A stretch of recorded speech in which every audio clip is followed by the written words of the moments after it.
This is Carlo Little, part-time drummer and burger vendor at Wembley Stadium. Well, it's not that busy here, and it's not the case with burgers anymore. It's egg and bacon's the most popular. It's reasonably busy.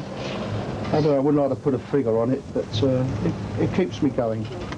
He's the man who made the worst decision in rock and roll history.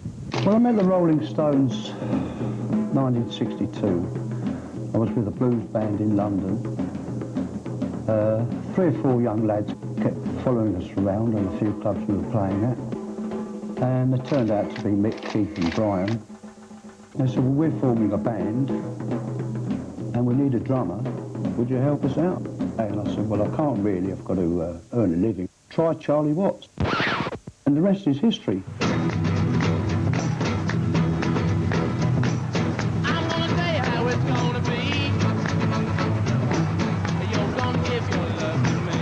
People ask me, you must have been mad, you know, look, you'd have been big megastar, rich, famous, all the money in the world and all the rest of it. I said, yeah, but I've got no regret. Mind you, I've always wondered what it'd be like to see them again. The Stones were playing Paris that weekend. They had no tickets, but Carlo dreamed of seeing his mates again. I don't know what I'm going to say. I don't know, it's 35 years. I mean, you can't go up and say, oh, lads, I'll see you've made it then. You know, of course they've made it. Once I get into it, I'll be all right. For once, there was some media interest in Carlo. People have asked me often, when you knew the lads, were they into drugs and all that sort of thing. Of course they weren't into drugs. They couldn't even afford a bottle of water.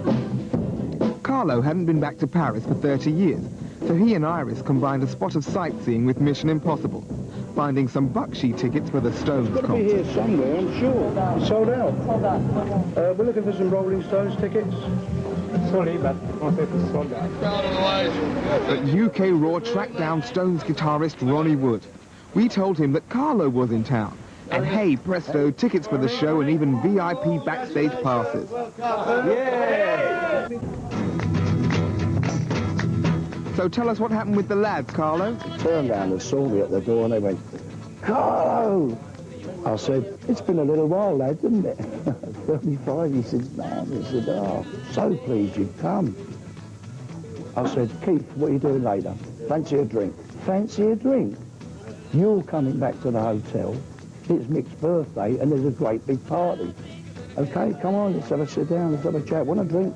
Get them drinks, the photos, arms around each other. And the more it went on, the more exciting it got. I really couldn't believe it was all happening. It was like a dream. It was rock and roll in the 60s, and we're all still rocking in the 90s. Yeah.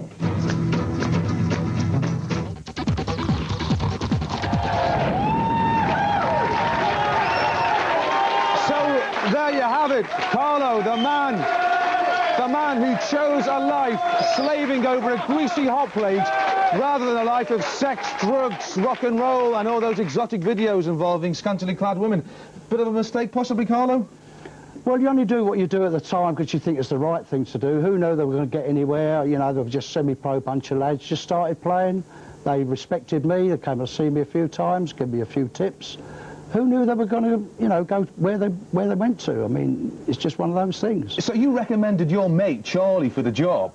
He must owe you, big style. Well, I don't look at it that way. I mean, they knew of Charlie anyway, but he was a friend of mine. He lived just around the corner anyway. But I don't think I would have fitted in anyway. So I said, look, try Charlie. They're just a semi-pro bunch of lads. I was 21, they were 15. I mean, what can you do? They just started playing. I was a professional on the road. And when you do meet them, I mean, we saw you at the party there, are you treated like a long-lost buddy? Do they really, are they genuine and miss you? When I walked in the dressing room, Ronnie and Keith, they rushed up over to me, more than me rushing to them, threw their arms around me. Yeah. Not quite, not in Paris, a bit too far away. But they rushed over to me, long-lost friends, 30-odd years, so threw their arms around me, cuddled me. Great, nice to see you, how are you doing? Thanks for coming and all the rest of it. And they were just down-to-earth guys, you know. It's funny how you look so much younger than all of them. They look as though they could do with a good fry-up, perhaps. Yeah, it's because of my business, maybe. OK, well, that's it for this.